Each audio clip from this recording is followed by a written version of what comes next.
Attorney General of the Federation, Abubakar Malami, reiterates there is no plan to reduce EFCC's asset recovery powers. Oil sector unions back federal government's ban on fuel sales at borders. In international news, French President Emmanuel Macron blames Trump for NATO's brain death. And in sport, AFN Technical Director sacked for administrative lapses at the 2019 World Athletics Championships. This is ANN News. I am Olajumoke Olatunji. Attorney General of the Federation and Minister of Justice Abubakar Malami has reassured the Economic and Financial Crimes Commission (EFCC) of no plans to reduce the asset recovery powers of the agency. Malami made the clarifications in a statement through his special assistant on media and public relations, Dr. Umar Gwadu. EFCC's acting chairman, Ibrahim Mago, listed 8 challenges the agency. One of them is has a sponsorship of plots to amend the EFCC Act to reduce its powers. Mago says asset recovery is key in denying the corrupt the enjoyment of the proceeds of their crimes. Oil sector unions have taken sides with the federal government on the ban of fuel sales at the borders. The Nigeria Customs Service on Thursday announced the suspension of supply of petroleum products to petrol stations within 20 kilometers of all the border posts. Controller General Colonel Hamid Ali gave this directive to all commands through the Deputy Controller, General Enforcement, Inspection and Investigation, Augustine Chidi. Ali emphasized that petroleum tankers must not be allowed to discharge contents within 20 kilometers to borders. General Secretary of the Nigerian Union of Petroleum and Natural Gas Workers, Afolabi Olawale, says the union is in support of this directive because the number of filling stations within 20 kilometers radius of Nigeria borders are higher than the number of filling stations inside the towns. The federal government closed borders in August between Nigeria and its neighbors because of what it called massive smuggling and illegal immigration. Now to Aso, some aides of Vice President Yemi Osinbajo allegedly sacked have debunked rumors circulating around the country. They claim they still have their jobs. The Daily Trust Online published on Thursday a list of 27 special assistants to the Vice President affected by the sacking. The special assistant to the VP on Innovation, Ifeoluwa Adedayo, said he had not received any letter as he resumed for work at the presidential villa. The senior special assistant to National Boundary Commission also debunked the rumors. Fashion is a word from what most people wear or should wear in a society and the way they are designed. The Nigerian fashion industry has come a long way since pre-colonial times. Fashion designs have changed from being a trade for the old educated girl who needed some skills to get by in life. Today, Nigerian fashion entrepreneurs are evolving with international trends in the Nigerian way. Dejibadma says more. For at least 8 hours a day, these men and women get busy cutting fiber, fabrics and leather and then stitch everything together to make bags like this. Okay. Under the supervision of Namaka Nwosisi, founder of Magnisi Collections, they measure, cut and sew materials with precision to design beautiful made in Nigeria handbags. Looking at the finished bags on the shelves of Magnisi's showroom, one would almost bet they were imported. Namaka says that's her aim in the first place, to build products that can match up to foreign competition. I remember starting my business and saying to myself, I want to make bags that can rival any bag that is imported. When you see our bags, you will not believe that they're actually made here because people don't believe this kind of products can be made here. One day, we're going to get to that level where we're manufacturing company that produces top-notch quality products that can sit at any shelf in the world and people wouldn't know where it comes from. Namaka has come a long way from an unemployed graduate in 2012 to the CEO of a made-in-Nigeria fashion brand. When she first started learning how to make bags, it was to keep busy as she searched for a job. But it wasn't long before she realized that her new skill could mean a full-time job for herself and hundreds of others. I went from being unemployed, hiring my gate man who was my first employee, and then taking on other gate men and ladies who lived in our estate that would just pass and see what we were doing. Business literally started in the front door of my house. And then before it was end of 2012, I was hiring 4 young men and women. We are an organic story. We've literally grown from the ground up to where you see us today. The distinct feature of Magnesi's collection is the infusion of local African fabrics like Ankara into the design of the bags. The prints are sourced from local markets across Nigeria and are a unique way of showcasing the Nigerian identity. We started making Ankara bags, and we use, so Ankara obviously meaning you make bags with the print that is predominantly called the Nigerian print. Ankara is our local print. We started actually making with Ankara and Damax, you know, the set fabric women use for their hair tie and their scarves. So we're able to project our Nigerian culture by being able to produce a bag that you carry, and then obviously people are looking at it. It's not like the normal leather bags that you see people carrying every day. At the moment, there were 7 distributors of Magnesi bags in the US, UK, Australia and Ivory Coast, but she's not stopping here. Moses is looking to building a sustainable fashion manufacturing brand by expanding her client base across Africa. Coming up, African stories. Burkina Faso President Marc Kabore declares 3-day national mourning for persons killed in the mining company convoy attack. In international news, French president blames Trump for lack of leadership in NATO.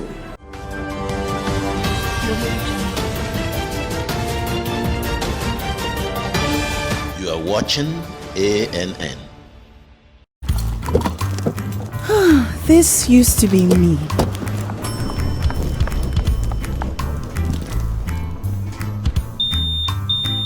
But that was before I got the perfect bag. It's handy and easy to use. All I need in one compact space, just like my MTN Extra Value plan.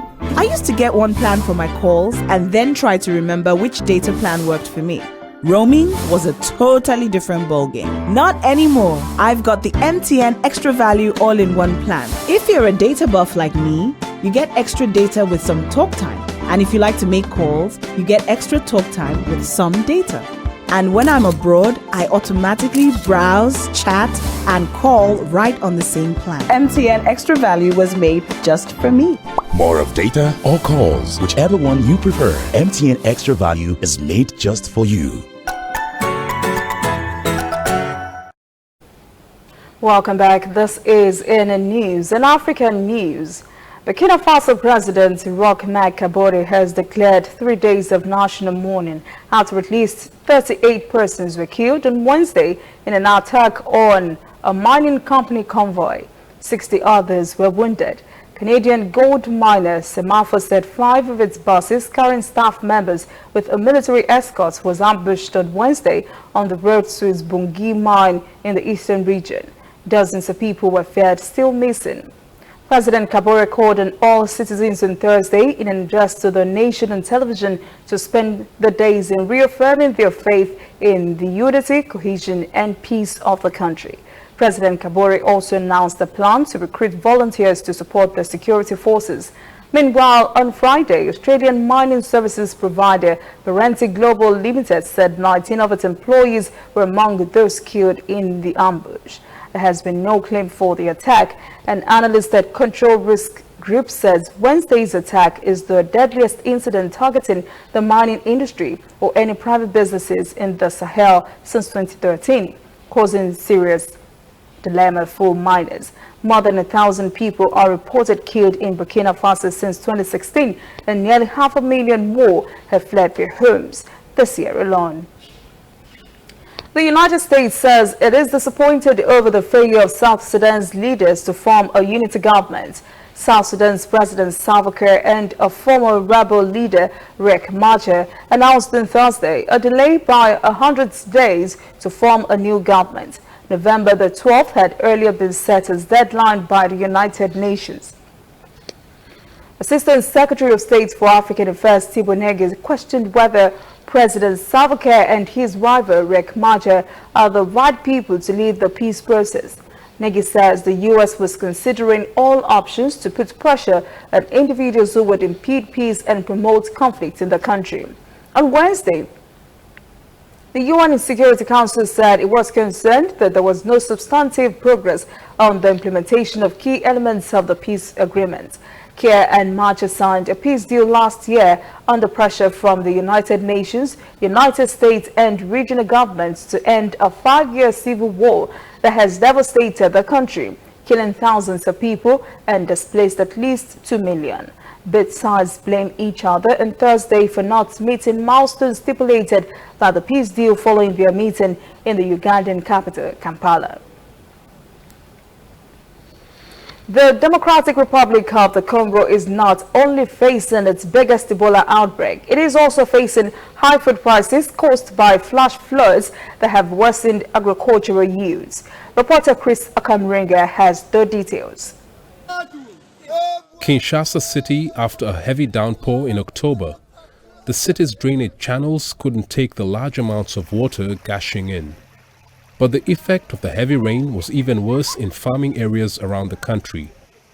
Large tracts of crops were destroyed in the central province of Kasai. That's led some farmers to increase prices of their produce. Jean-Paul Mpoyi and his family say life has become difficult. The cost of living has become very high for us because prices of food products have shot up due to the extreme weather changes. Scientists say climate change is to blame for changing weather trends which are affecting DRC. The changes in weather patterns have caused our farmers to get poor yields. Flooding, for example, has destroyed hectares of crops. We should brace ourselves for tough times. The impact of the extreme weather has affected many families in Kinshasa. The DRC has the largest part of the Congo Basin rainforest, which is supposed to help mitigate climate change. But deforestation and the weak enforcement of laws against environmental degradation have led to the loss of thousands of hectares of forest cover. Meteorologists are calling on the government to take action. Our government should come up with a national plan against climate change. It should also enforce the laws that prohibit illegal logging and educate citizens about the effects of cutting down trees. Heavy rains are likely to go on until May next year, and if heavy rains persist, it could be disastrous for Jean-Paul and hundreds of other Congolese who are struggling to make ends meet. Tons of waste are generated across Africa, with many countries having no recycling programs to dispose of them. Uganda has the same problem, but a local artist is doing her part by turning discarded tires into creative furniture. Hilary Ayosiga reports. A makeover for wheels. Karen Chaza is crafting a mirror out of a tire. She is passionate about conserving the environment. Art cycle is important, very important, especially in a country like ours where there is a lot of waste. You can't move from here up to there and don't find, a meter away and don't find a polythene bag lying around, aside from a tire. You know, tires are laying around in the city. Karen makes tables, chairs and a wide range of wall hangings, among other products. It takes about an hour for Karen to have a finished product like this one. And with more orders, she hopes to continue conserving the environment. She's been crafting furniture for 4 years now. I've upcycled more than 100 tires. Could be more than 140, because one piece can take about 2 tires. If it's a chair, it takes about 3 tires. Karen is also training her peers to recycle tires. I am now employed. The money I get here helps me take care of my family. But they want to upgrade the technology so that they can attract more customers. On average, a finished piece costs between $15 to $50 US, and her customers are satisfied with the uniqueness of her products. The tires provide a uniqueness in the house because mostly we utilize timber to make furniture. But these wasted items make us save on the trees, save on color. Kampala City generates over 350,000 tons of waste every year. only half of that is collected and disposed of. But with Karen's conservation drive, she hopes to make a difference by tapping into some of the uncollected waste to make Uganda a more eco-friendly country.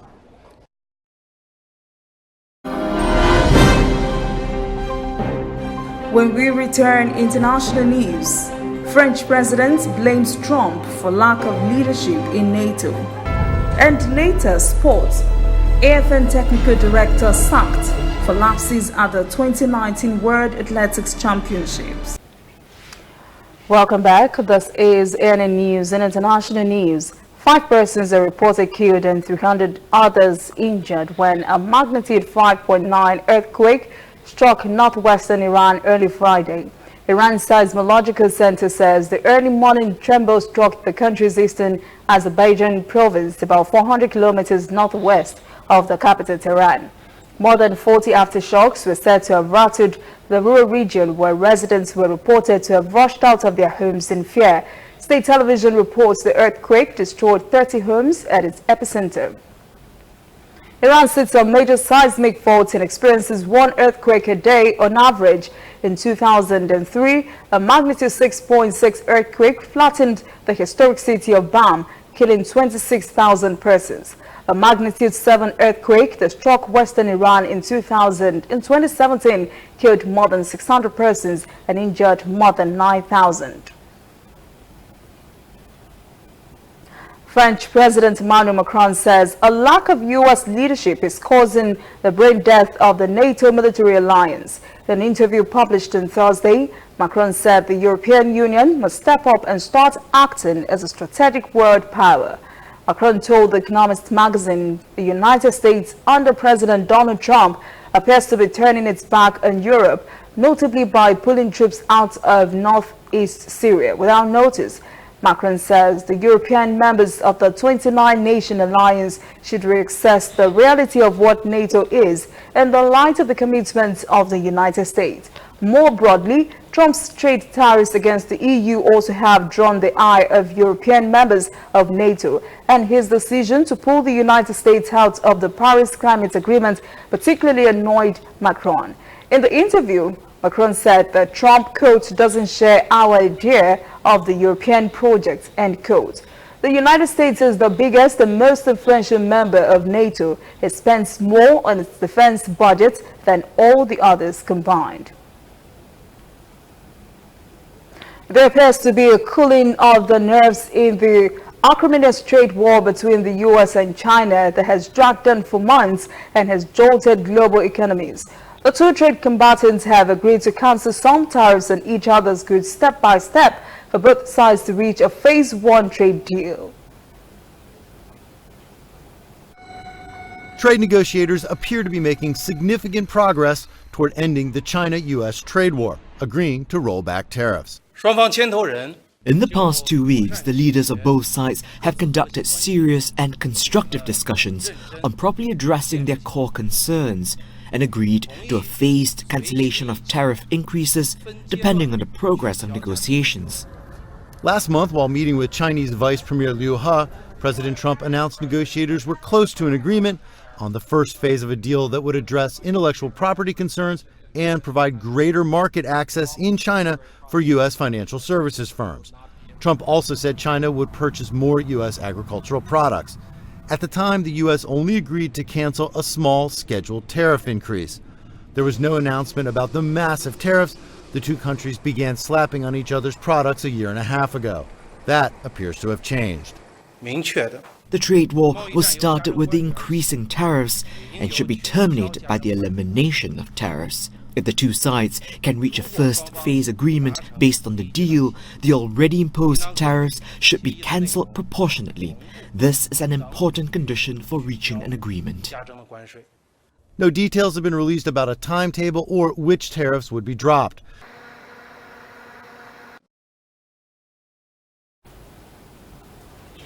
Election campaigns are in full swing in the United Kingdom as Labour leader Jeremy Corbyn looks to dislodge Prime Minister Boris Johnson in the elections set for December the 12th. But the British public is angry with the prolonged Brexit process. Andrew Wilson reports. Watford Market is waking up to a new day and a Christmas election, but there's little joy to be found. Gary Hickman's sold fruit and veg here for 25 years. He's retiring soon and moving to Spain. It's a good thing to have this general election, get Boris in, let the reins loose and let him get on with it. Get Brexit done. I don't know what's happening, why they're not spending as much. His friend Mick Chapman says he can't remember how long he's been selling meat in Watford, but things are tougher now, and like Gary, he's fed up. Because they're not listening to anyone, are they? They just want to do their own things. They're just fighting amongst themselves, It's just, ludicrous, really. Watford is a marginal seat. In the EU referendum, it voted leave by just 252 votes. Sentiments are said to have changed somewhat, but leave or remain. The priority for small businesses is to stop the uncertainty. The thing about Watford and any number of constituencies up and down the country is that it's extremely unpredictable. These days in British politics, nothing sells as certain anymore. Issues like policy, trust, even ideology seem to be in a constant state of flux. And that lack of clarity will make this election extremely volatile. I think they act like children. And for volatility, read frustration. They have to put people first.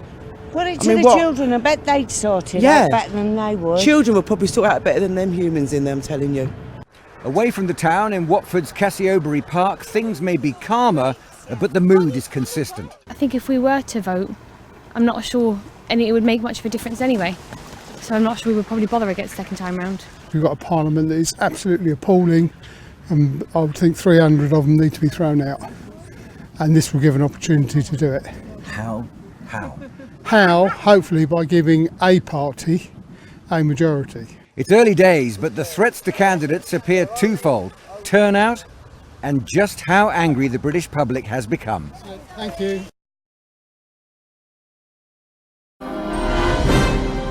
Up next, sports. AFN Technical Director sacked for administrative lapses at the 2019 World Athletic Championships. Welcome back. This is CNN News in Sport. The Athletics Federation of Nigeria's Technical Director Sunday Adeleye has been sacked for his alleged role in the negligence and administrative lapses that brought international embarrassments to Nigeria at the 2019 World Athletics Championship. The Sports Ministry says it would announce a new technical director soon. AFN Secretary General Elijah Ademu was also sacked. African former Footballer of the Year Samuel Eto'o believes there is nothing stopping an African player from winning this year's Ballon d'Or. Eto'o says African players still do not get the recognition they deserve. George Weah, the Paris Saint-Germain and AC Milan former striker, who is now the president of Liberia, won the Ballon d'Or in 1995. No African player has won since then. That is the CNN News this evening. Thank you for joining us. For details on these and other breaking stories, visit our website, annafrica.news. Conversation continues on our social media platforms, Twitter, Instagram, and Facebook.